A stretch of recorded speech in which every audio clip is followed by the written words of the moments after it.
Hello students, this is lecture 15 based on your unit 2 of the subject VLSI design. Okay.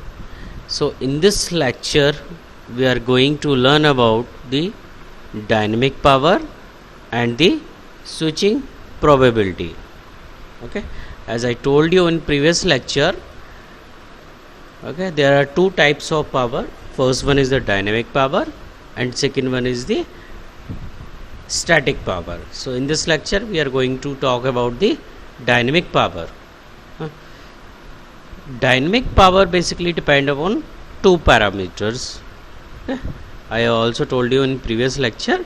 First one was the your switching of the your logic gates. Okay, and second one is the short circuit current. Okay, so these are two factors involved for the your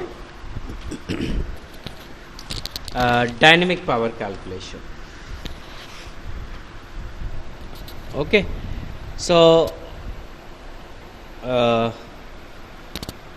in other words you can say charging and discharging of the load capacitance as a gate switch. Okay, whenever gate is switched means gate is going to 0 to 1 or 1 to 0. So at that time charging and discharging of the load capacitance. So जब इसमें जो power dissipate होती है वो हमारी क्या होती है, डायनेमिक पावर होती है. And second one is the short circuit current while both PMOS and NMOS stacks are partially on. Okay, so these are the two factors of the dynamic power. Okay, so suppose if we want to calculate this dynamic power, firstly you have to calculate the value of the switching of the gate.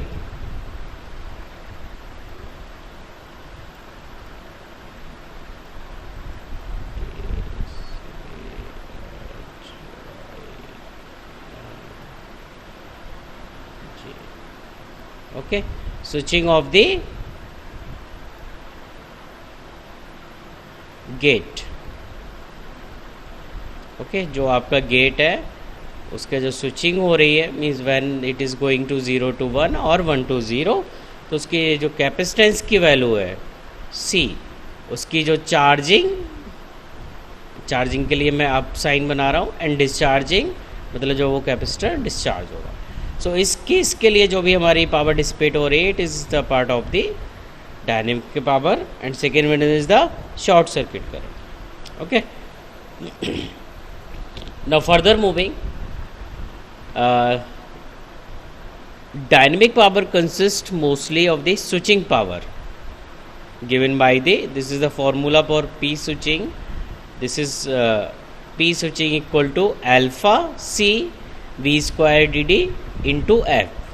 Okay, where alpha is your activity factor, okay, and C as you know is the capacitance, V square d is your power supply voltage, okay, power supply voltage, and F is your frequency.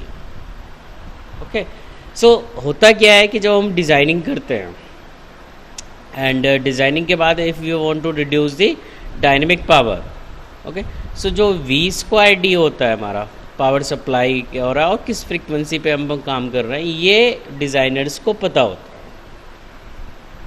Okay, so these two factor is easily known. Okay, capacitance, ये जो value है capacitor की it will be also calculated.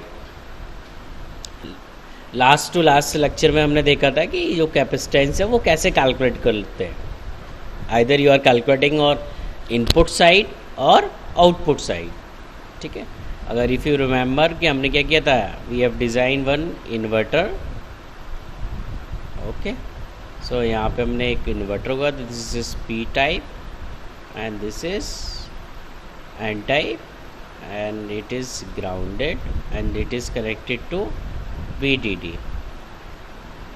Okay, and यहाँ से क्या ले रहे थे हम, we have taken the output and यहाँ पे हम क्या दे रहे थे, input.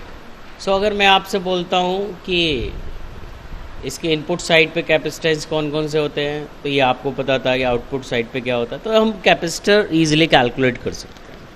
Okay, so C we can also calculate it. Now we have to calculate with this value. Okay, calculate हमें क्या करना है, अल्फा करना है. Alpha is your switching activity factor. Okay, so we have to calculate this alpha.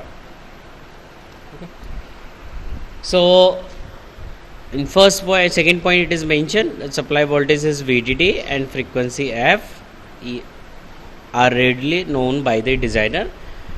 Third point, to estimate this power one can consider each node of the circuit. When we start to estimate the power, हम क्या करते हैं, जो भी हमारा circuit है उसे nodes में डिवाइड कर लेते हैं.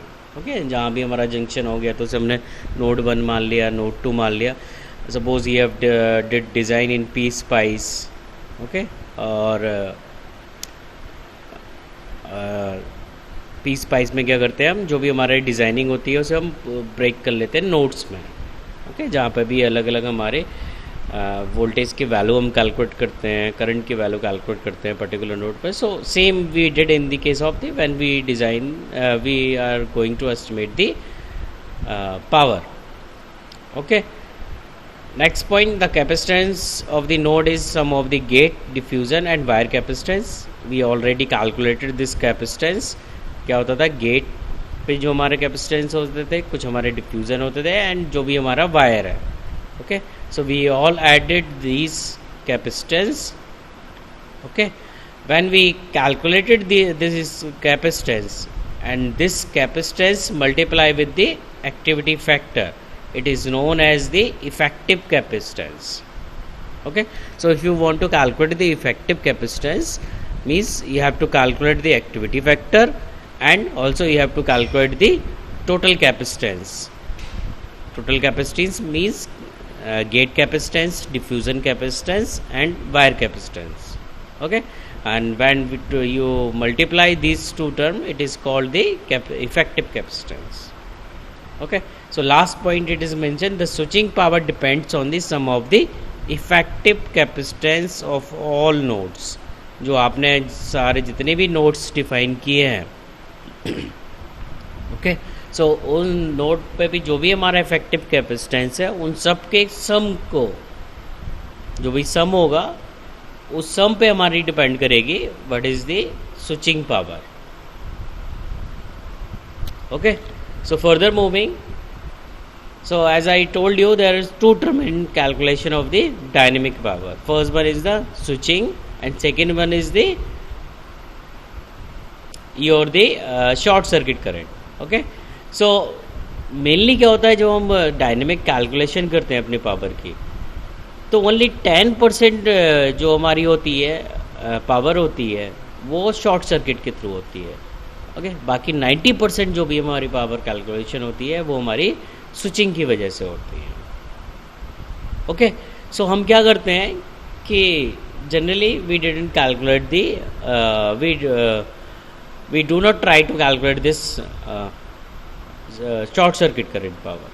Okay, so क्योंकि हमें पता है कि मैक्सिमम वो क्या होगी 10% ऑफ दी जो भी आपकी टोटल पावर है. ओके, सो डायरेक्टली हम क्या करते हैं, जो भी अपनी स्विचिंग पावर कैलकुलेट करते हैं उसमें 10% उसमें ऐड ऑन करके कर देते हैं, तो वो हमारी क्या हो जाती है, total dynamic power. So in first point it is mention dynamic power also include a short circuit power. As I told you, there are two parts. First one is your switching and second one is the short circuit. Okay, so short circuit power component caused by the power rushing from VDD to ground. Okay, when both pull up and pull down network are partially on. Switching जो हमारी short circuit current कब होती थी, when the pull up and pull down network are partially on. जो PMOS और NMOS है वो हमारा partially on है. उस केस में हमारी क्या होती थी, शॉर्ट सर्किट पावर होती है.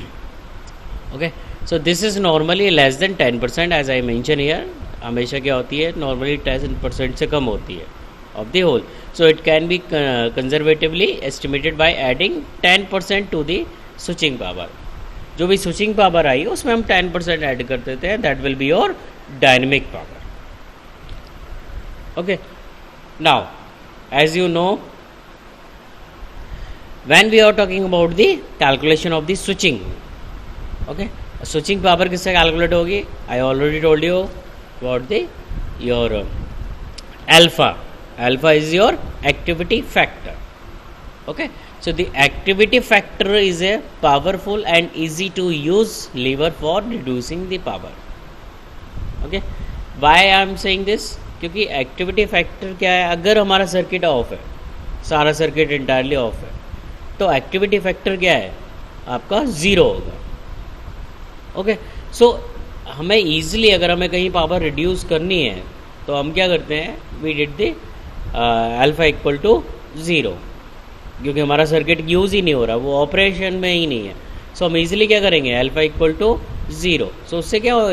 जो सर्किट जो है वो आपका जो काम जो आप एक तरह से यूज़ नहीं हो रहा है वो ऑफ हो जाएगा, उसमें पावर सप्लाई नहीं जाएगी, तो वहाँ पे कुछ डिसिपेशन भी नहीं होगा. Okay, so if a circuit can be turn off entirely, the activity factor and dynamic power go to zero.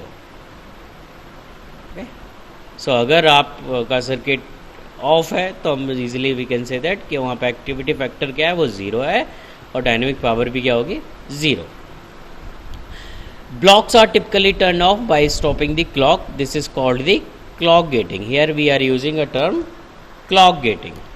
Okay, so basically क्या होता है जब भी हमारा कोई सर्किट है और उस सर्किट में हमें एक कोई ब्लॉक, मीन्स अगर हम सर्किट की बात करें, suppose we have this okay circuit.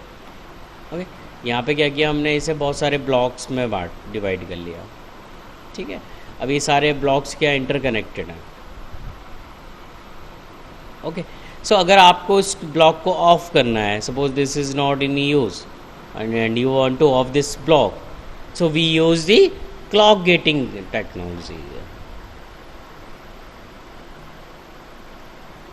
Okay, so clock gating ends clock means क्या करते हैं? इसमें एक एंड गेट होता है, उस एंड गेट में हम क्या करते हैं? हमारा जो भी इनेबल सर्किट से आ रहा है प्लस जो हमारी क्लॉक आ रही है, उन दोनों को हम एंड करते हैं. So clock gating ends a clock signal with an enable to turn off the clock to ideal blocks. Okay, ideal blocks means suppose this is your block and ये ideal case में. ideal मतलब कि ये operation में नहीं है. If you want to off this block, अगर आप इसमें पावर सप्लाई दोगे तो क्या होगा? अननेसेसरी आपकी पावर डिसिपेट होगी, और जब हमारा ये ऑन ही नहीं है तो there is no need to give the power. Okay, so we use the clock gating technology over there. When the block is on, अगर हमारा ब्लॉक ऑन है तो एक्टिविटी फैक्टर क्या होगा? 1 होगा. और and when the block is of तो हम एक्टिविटी फैक्टर क्या ले लेंगे उसके लिए? 0. The activity factor of a logic can be estimated by calculating the switching probability. Now here term is adding on the switching probability. So if you want to calculate the alpha, okay, so for calculating the alpha you should have knowledge about the switching probability. So alpha की जो value आएगी वो calculate किससे होके आएगी? पहले switching probability. So let's talk about the switching probability. Okay, the activity factor of a node is the probability that it switches from 0 to 1. Okay, as I told you in previous slide कि activity factor मतलब क्या है आपका? कि जब value 0 से 1 जा रही है, 0 से 1 जा रही है मीन्स जब हमारा सर्किट ऑपरेशन में है तो एक्टिविटी फैक्टर क्या होगा? 1 हो. मतलब वहाँ पे अगर वो स्टिल ऑन है तो एक्टिविटी फैक्टर क्या होगा? 1 होगा. And we can calculate this activity factor with the probability that it switches from 0 to 1. कि 0 से 1 जाने की probability, switching की probability कितनी है, उसके थ्रू हम क्या कर सकते हैं? We can calculate this activity factor. In second point it is mentioned the probability depends on the logic function. कि आपका logic function क्या है उसके ऊपर हमारा डिपेंड करती है probability. Okay, so by analyzing the probability that each node is 1, we can estimate the activity factor. Okay, so जो भी नोड्स हैं उन नोड्स में जो उनकी प्रोबेबिलिटी 1 होने की क्या है, उस बेसिस पे क्या कर सकते हैं, we can calculate the activity factor. Okay, so in fourth point, define P I to be the probability that node I, कोई एक अगर हमारा नोड आई है तो उसकी प्रोबेबिलिटी क्या है, P I. And okay, and if the P I is the probability of getting 1. Okay, so अगर 0 है तो प्रोबेबिलिटी क्या होगी, obviously P I bar equal to 1 minus P I, क्योंकि पी आई किसके लिए है, 1 के लिए है. सो अगर 0 के लिए कैलकुलेट करना है तो P I bar equal to 1 minus P I. Okay, alpha is the activity factor of node I, the probability that the node is 0 on one cycle and 1 on the next cycle. Okay, suppose your probability is equally distributed, means let's say half probability for getting 1 and half probability for going to 1 to 0. Okay, so 0 से 1 जाने के लिए and 1 से 0 जाने के लिए. Okay, तो उस केस में क्या होगी, आपकी probability just half हो जाएगी. 1/2 है तो we can understand कि दोनों की half है प्रोबेबिलिटी जो भी है, कि 0 से 1 जा रहा है और 1 से जा रहा है, तो एक साइकिल के लिए वो 0 से 1 जा रहा होगा और नेक्स्ट साइकिल में वो क्या जा रहा होगा, 1 से 0 जा रहा होगा. सो लेट्स सी, अगर मैं ऐसे कुछ ड्रॉ करता हूँ तो इट इज़ अंडरस्टूड कि यहाँ से 0 से 1 जा रहा है. सो इस साइकिल के लिए ये हाफ हो जाएगी और इस वाले साइकिल में भी हाफ हो जाएगी. ओके, सो साइकिल पे डिपेंड, हाफ ऑफ साइकिल हम कर लेते कि 1 साइकिल में ये 0 से 1 जा रहा होगा, 1 से 0 आ रहा होगा. And when the probability is uncorrelated, कि आपकी जो प्रोबेबिलिटी है 0 से 1 और 1 से 0 जाने की वो अनकोरिलेटेड है, तो उस केस में क्या होता है, activity factor is equal to P I bar into P I. Okay, P I क्या है, आपकी probability from getting 0 to 1. Okay, और ये किसके लिए है, 1 to 0. ठीक है, जो आपने यहाँ पे मेंशन किया. Okay, so in this way we can calculate the alpha probability, switching probability, and after calculating switching probability we can calculate the alpha I. Okay, here is table is given switching probability. Okay, ये आपको याद होनी चाहिए because these all already calculated. Okay, so for example if you have 2 input and gate, so 2 input and gate के लिए let's say P A is your input 1 and P B is your input, A and B are your 2 inputs. So for A probability P A and for B probability P B. So for and 2 जो हमारी switching probability होगी वो क्या होगी, P A into P B. For and 3 P A into P B into P C. For और 2 1 minus P A bar into P B bar. Okay, सो ये आपको क्या करना है, आप इन्हें याद कर सकते हो. okay? क्योंकि जनरली हम क्या करते हैं, जो भी सर्किट डिज़ाइन करते हैं वो क्या करते हैं, या तो नैंड से बनाते हैं या नॉर से बनाते हैं. ओके, सो फॉर अगर सपोज थोड़ा सा डिफरेंट आ गया तो उसके लिए भी क्या किया हमने, जो लॉजिक गेट्स हैं उनकी हमने एक बार प्रोबेबिलिटी देख ली कि भाई ये हमारी प्रोबेबिलिटी होती है. अब इन्हीं का यूज़ करके हम क्या करेंगे, हम कैलकुलेट करेंगे अपने जो प्रोबेबिलिटी है एंड योर स्विचिंग प्रोबेबिलिटी का अगर फॉर्मूला पता है तो we can easily calculate the what is the value of P and what is the value of the alpha switching activity. Okay, so for understanding let's take an example.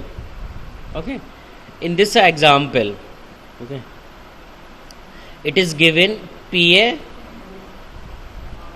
Probability of B, probability of C, probability of D is 0.5, 1/2. सभी की क्या है, half है. Okay, now we want to calculate कि यहाँ पे probability क्या है, स्विचिंग प्रोबेबिलिटी क्या है, इस पॉइंट पे स्विचिंग प्रोबेबिलिटी क्या है और इस पॉइंट पे स्विचिंग प्रोबेबिलिटी है.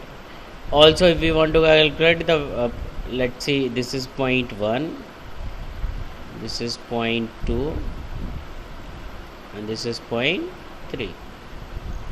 सो कैलकुलेट हमें क्या करना है कि हमारी जो प्रोबेबिलिटी है, स्विचिंग प्रोबेबिलिटी, वो फर्स्ट सेकंड थर्ड पॉइंट पे क्या है, एंड जो एक्टिविटी फैक्टर है वो भी हमारी नोड 1, 2 एंड 3 पे उसकी वैल्यू क्या है. ओके, सो लेट्स पहले 1 पॉइंट पे, फर्स्ट नोड पे हम कैलकुलेट करते हैं कि हमारे यहाँ पे पी की वैल्यू क्या होगी. ओके, सो यहाँ पे गेट कौन सा यूज़ हो रहा है, as you can see this is the NAND gate.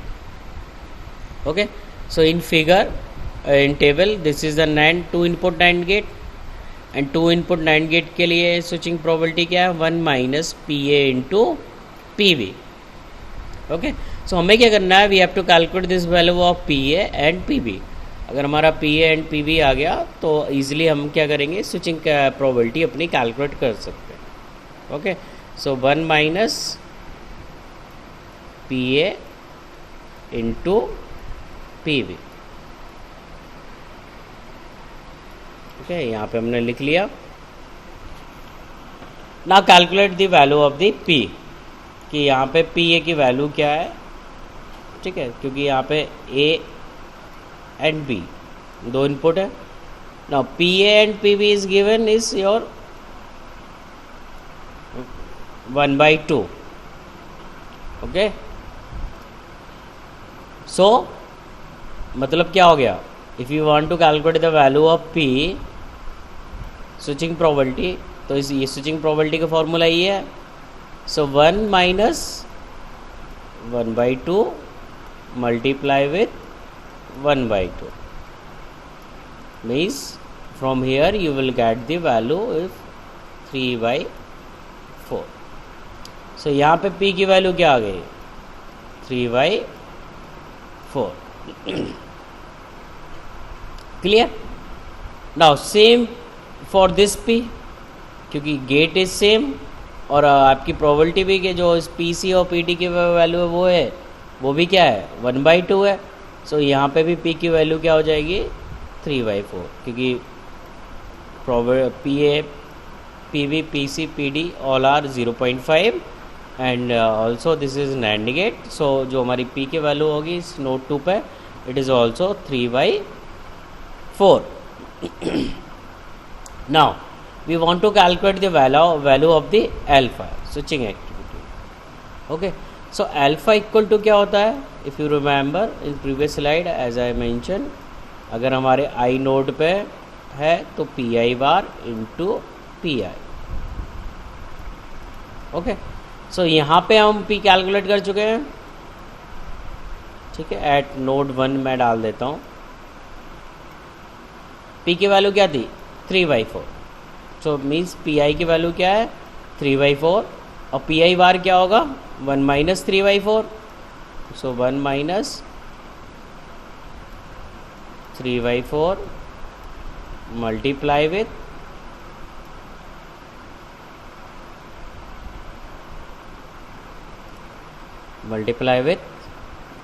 PI की वैल्यू क्या है, 3/4. So from here, okay,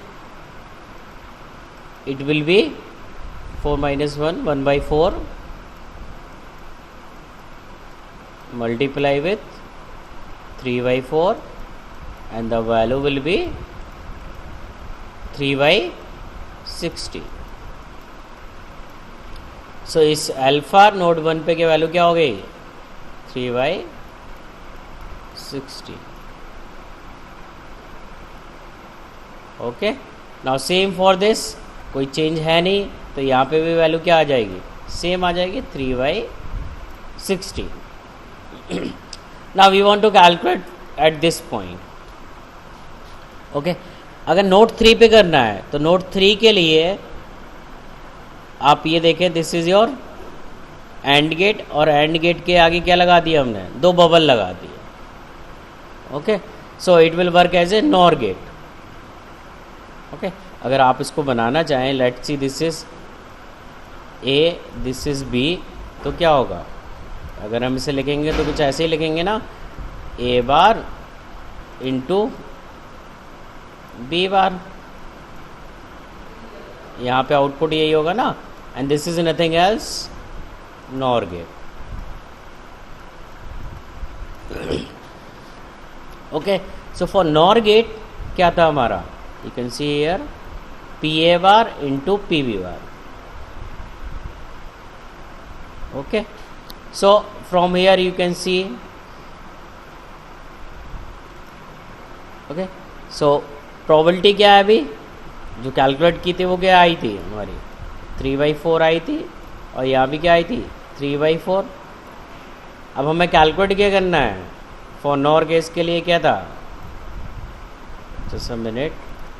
okay, सो मैंने यहाँ रेज करके डायरेक्टली लिख दिया P की, इस P पे वैल्यू क्या आई थी 3/4 और इसकी भी वैल्यू क्या आई थी 3/4। सो for nor to get, you can see here value is PA bar and PB bar. Okay, so this is given P. Now if you want to calculate P bar, तो P bar क्या होगा 1 minus this 3/4.